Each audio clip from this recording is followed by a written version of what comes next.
pledge allegiance to the flag of the United States of America and to the republic for which it stands, one nation, under God, indivisible, with liberty and justice for all, born or unborn.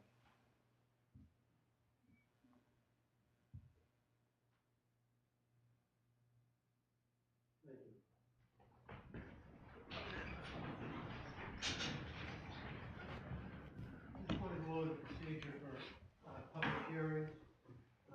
Basically, this is not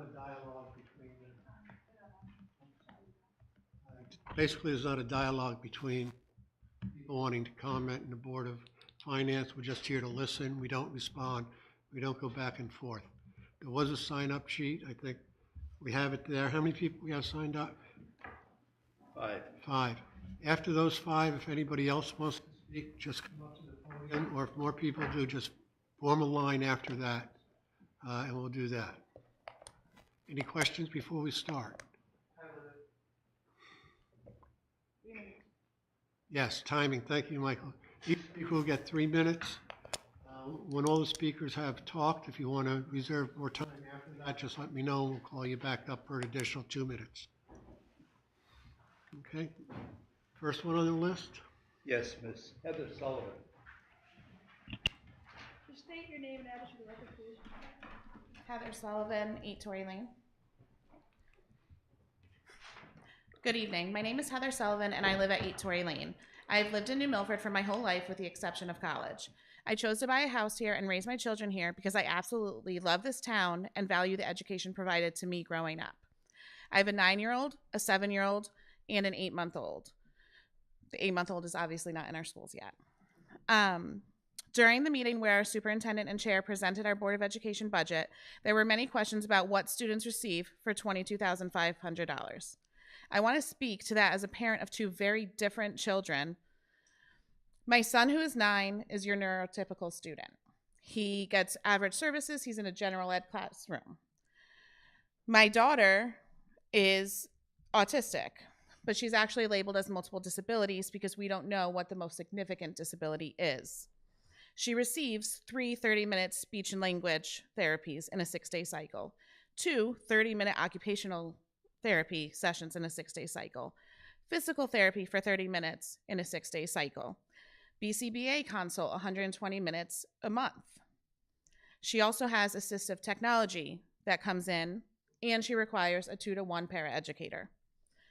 That costs significantly more than your typical student.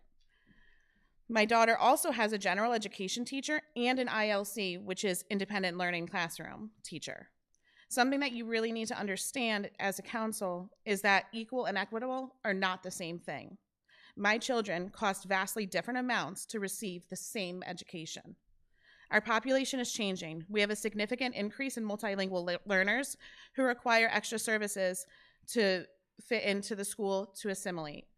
We have an increase in special education students as well, similar to my daughter. The Board of Ed was asked how we ranked in our state. We are rated in our DRG, which is the district reference group, based on many factors. Other towns in our DRG have adopted budgets that are varying from 3.86% in Wallingford all the way to 8.1% in Bethel. The average increase in our DRG is 5.85%. We need to do better for our students. Dr. Perlato was very responsible in her budget and presented it well. You guys can watch the videos. I was at every meeting I could attend. After contractual obligations, the Board of Ed is only requesting a 0.55% increase. I urge you as a board to put the $295,000 back into our school budget so that our educators and students can get what they need. Thank you.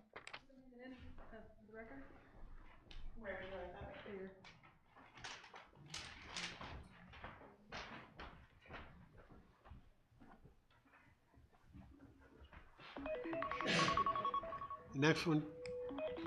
Miss Jackie Eaton.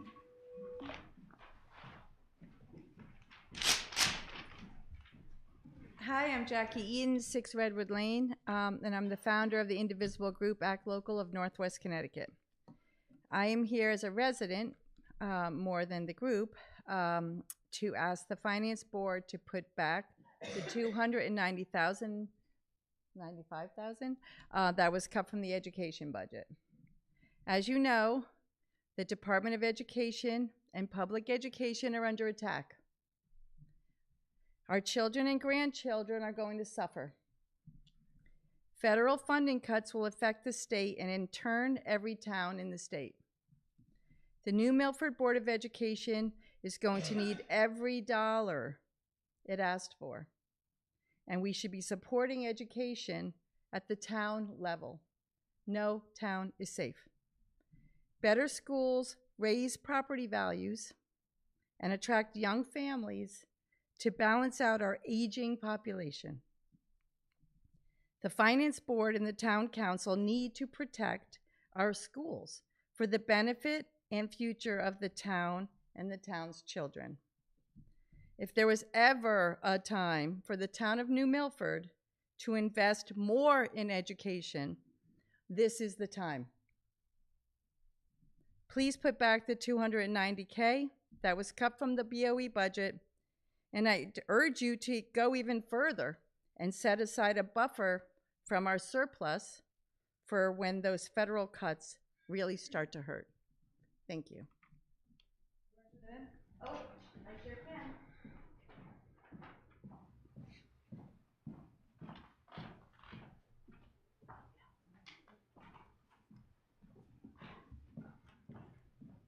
Miss Elizabeth Shaw.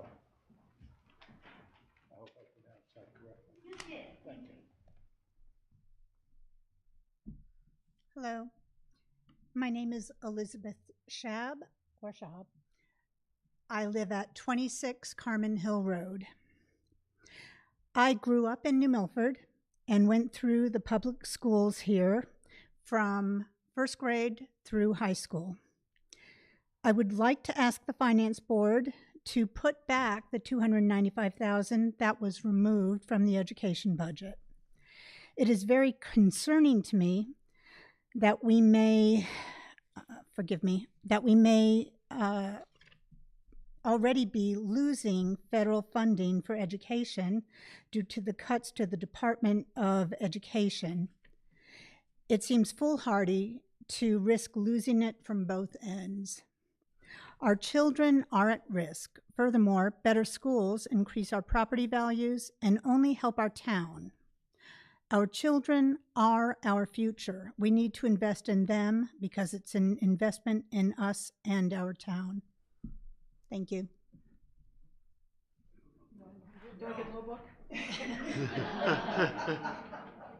Mr. Thomas Paziak.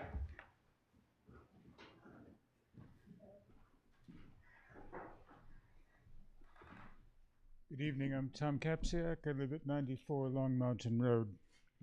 I'm here this evening to ask that the Board of Finance postpone its deliberations regarding the proposed fiscal 2025-2026 budget until it obtains more feedback from the heads of the town's departments and from the school district's administration regarding each group's exposures to cuts in the federal funding or to funding from the state that would be dependent on the state's receipt of funding from the federal government. The community should know the extent of those exposures, the likely impact of them on the services being provided by the affected departments, and any workaround plans that are in place to address any funding shortfalls. I've attempted to solicit this feedback from the school district and from the town's social service department without success.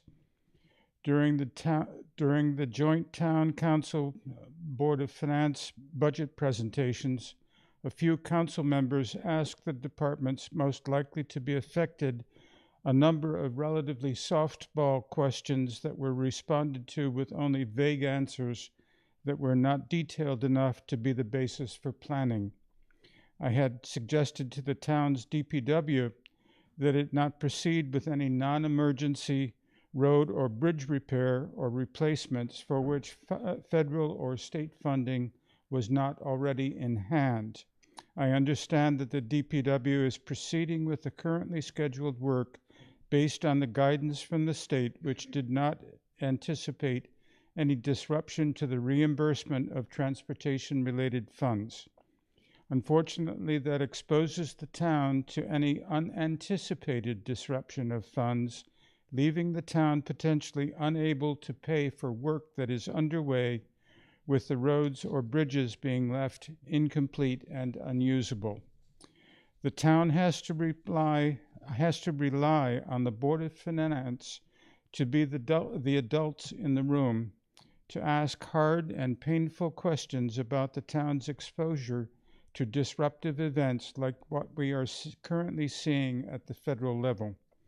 I ask that it exercise that authority to insist that the town departments and the school district present a plan to deal with the current and any potential future disruptions, so that we don't find ourselves in a crisis that could have been avoided by proper planning.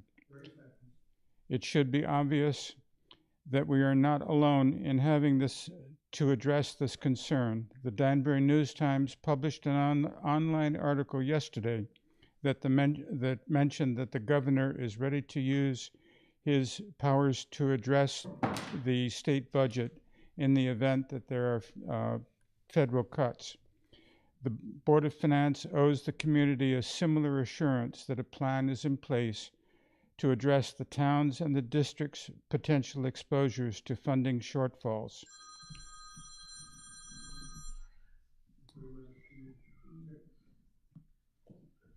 Right, is there anyone else on the list, or is he the last? One more. Okay, do you want to reserve another 2 minutes? I've got one sentence left. Go ahead. With this kind of rigorous analysis and planning, or without this kind of rigorous analysis and planning, I fear that we are sleepwalking into a crisis that might otherwise be a manageable disruption, the impact of which may not be completely avoidable, but which, with proper planning, can at least be minimized.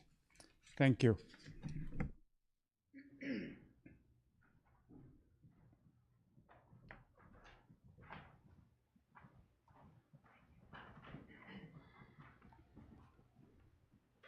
Ms. Hillary Rahm.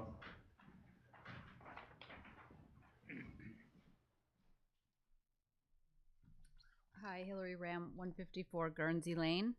I'm going to be very short because everybody has said such great things. I'm here just to ask that we lower the budget. I asked at town council, and they sort of did the exact opposite, which was lowering the Board of Ed and keeping the town just as high. I think going from 4.99 increase to the mill rate to 4.01 is still unacceptable. So you have a hard job, but I think we have to cut this budget. It just has to be done. And I think that's what you guys have to do. I agree. I think the Board of Ed should not be cut. It's 0.55 over their contractual. So that's pretty much nothing. I just would like to highlight that the prior year budget, the actual difference, we had a surplus of $6,600,000. This past year, we had a surplus of close to $7 million. So we have major cushion in this year-over-year bloated budget. It's time to say the taxpayers need to have a break. There are crazy energy bills. We don't know what's coming at us recession-wise. We've heard all about, federal cuts, Medicaid, Social Security is all, So I think we really need to think about the taxpayers. Is this budget good for them? Is this budget good for you, the taxpayer? That's what I'm asking. And I think it's you're empowered to make that cut tonight, and I implore you to do it for the taxpayers who are struggling. Thank you. No. At this time, does anybody else want to speak?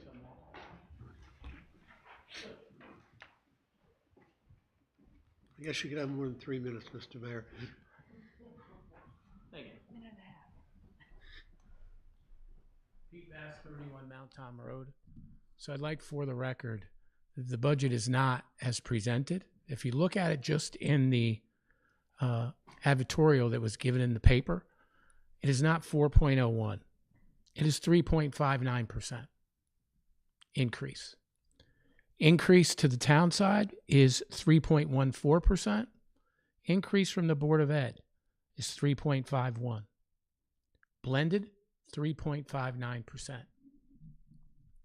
The issue that faced the town is one of a revenue issue, and that is the way the state of Connecticut decided this year to change how they calculate how we tax motor vehicles. In so doing, as we are one of the first towns to go through the budgetary process, that differential caused the initial budget to be 4.99. As we're one of the first towns, the other towns started going through this. They were experiencing the same things we were. They changed it. They allowed us to adjust it. It wasn't a full savings, but it was about half of what we would have to be losing in revenue. If, in fact, we were able to use the same taxable rate that we did last year without a change from the state of Connecticut legislature, this would be a 2.85% increase. Less than inflation. And people talk about that people are overtaxed. 100% agree that we need to really watch our dollars.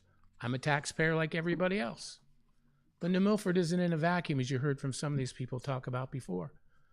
I was at all of the meetings for budgetary for Superintendent Parlato and the Board of Education. Also here at the town. The town has inflationary pressures just as everyone's home does.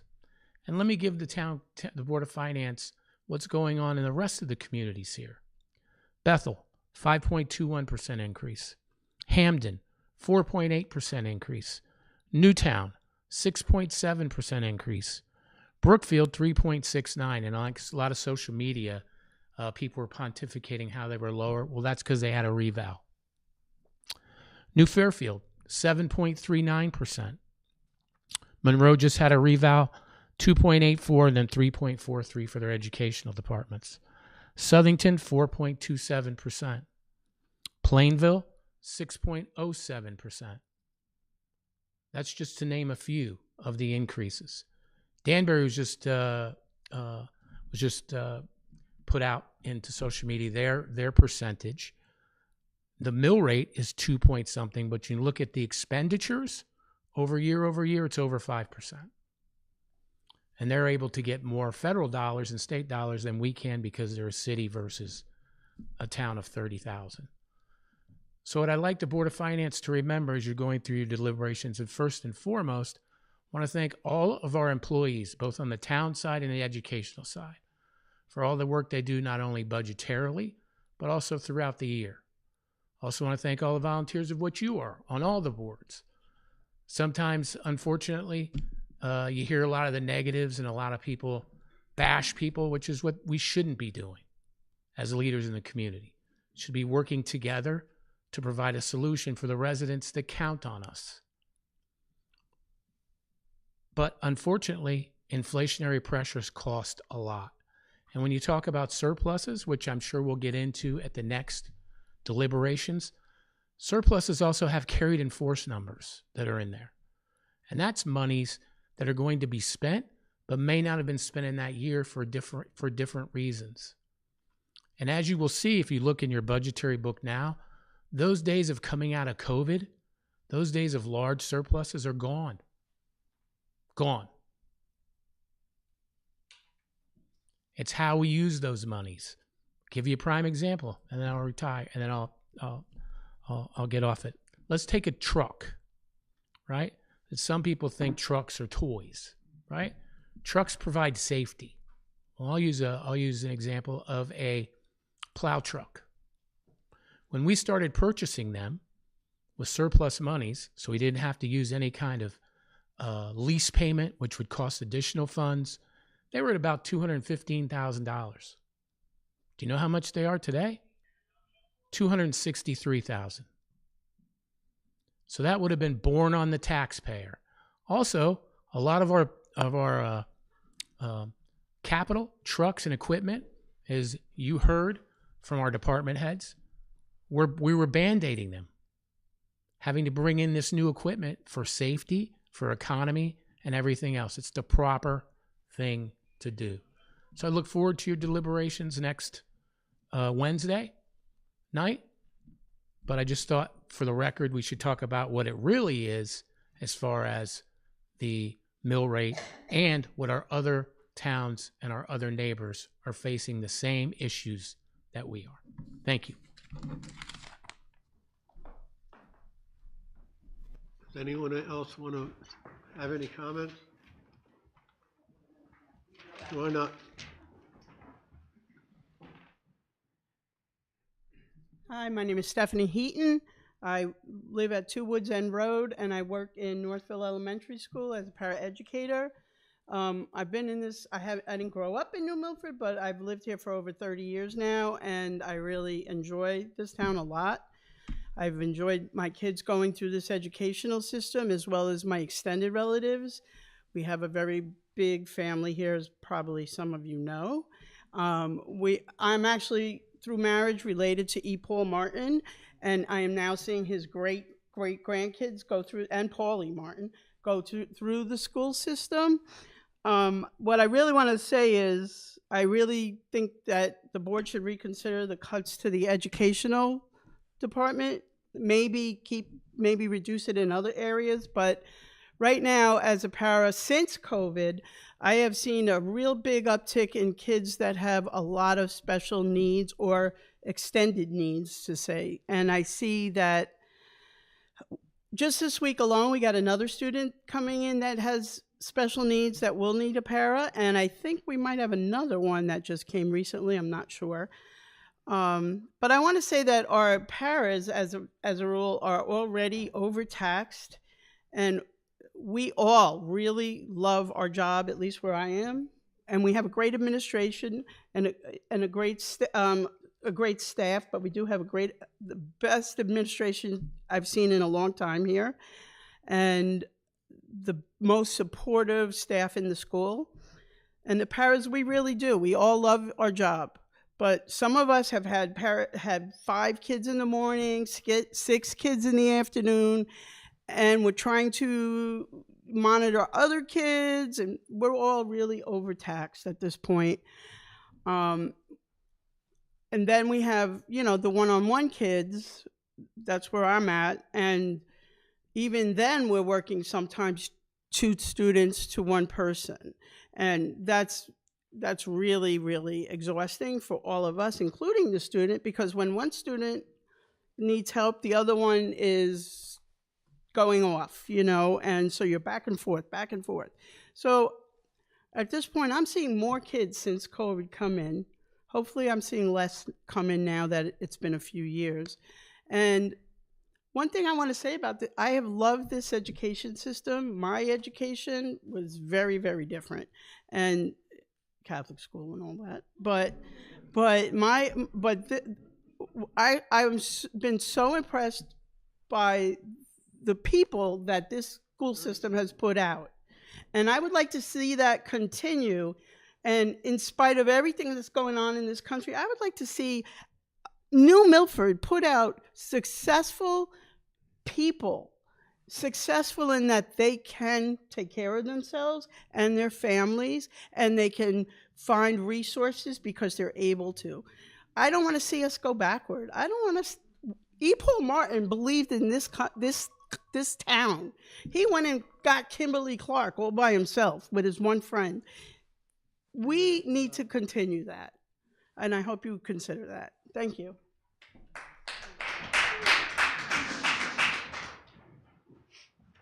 Anybody else at this point in time? Go ahead.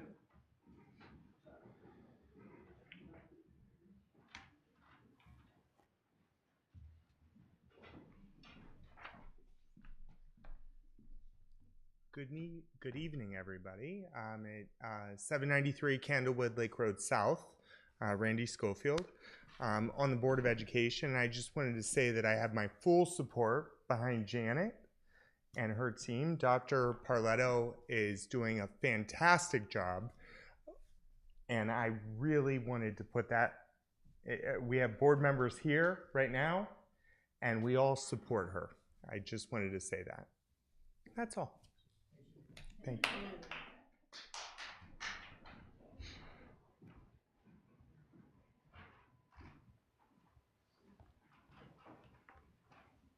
All right, if nobody else wants to speak, I'm going to hold the meeting open for another 15 minutes if people want to change their mind or if somebody happens to come in. If other than that, then we will adjourn the meeting at around 7:40. Any objections from the Board of Finance? Good. Okay.